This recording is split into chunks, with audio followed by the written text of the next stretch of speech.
Hello दोस्तों, आज जो मैं कहानी लेकर के आया हूँ उसका टाइटल है संघर्ष ही जीवन है। एक बार एक आदमी को अपने गार्डन में टहलते हुए किसी टहनी से लटकता हुआ एक तितली का कोकून दिखाई पड़ा। अब हर रोज़ वो आदमी उसे देखने लगा। एक दिन उसने नोटिस किया कि उस कोकून में एक छोटा सा छेद बन गया है। उस दिन वो वहीं बैठ गया और घंटों उसे देखता रहा।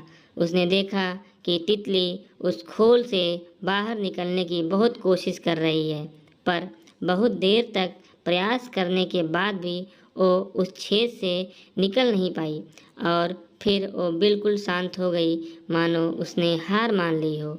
इसलिए उस आदमी ने निश्चय किया कि वो उस तितली की मदद करेगा। उसने एक कैंची उठाई और कोकून की ओपनिंग को इतना बड़ा कर दिया कि वो तितली आसानी से बाहर निकल सके। और यही हुआ, तितली बिना किसी और संघर्ष के आसानी से बाहर निकल गई। पर उसका शरीर सूजा हुआ था और पंख सूखे हुए थे। वो आदमी तितली को ये सोचकर देखता रहा कि वो किसी भी वक्त अपने पंख फैलाकर उड़ने लगेगी, पर ऐसा कुछ भी नहीं हुआ। इसके उलट बेचारी तितली कभी उड़ ही नहीं पाई और उसे अपनी बाकी की जिंदगी इधर उधर घिसटते हुए बितानी पड़ी।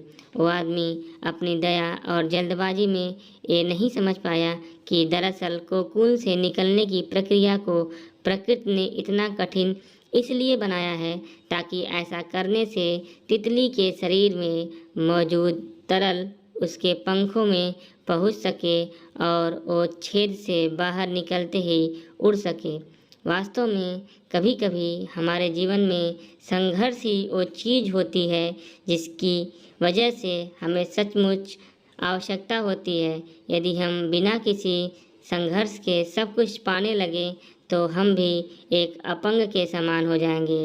बिना परिश्रम और संघर्ष के हम कभी उतने मजबूत नहीं बन सकते जितना हमारी क्षमता है। इसलिए जीवन में आने वाले कठिन पलों को सकारात्मक दृष्टिकोण से देखिए। वो आपको कुछ ऐसा सिखा जाएंगे जो आपकी ज़िंदगी की उड़ान को पॉसिबल कर पाएंगे। धन्यवाद।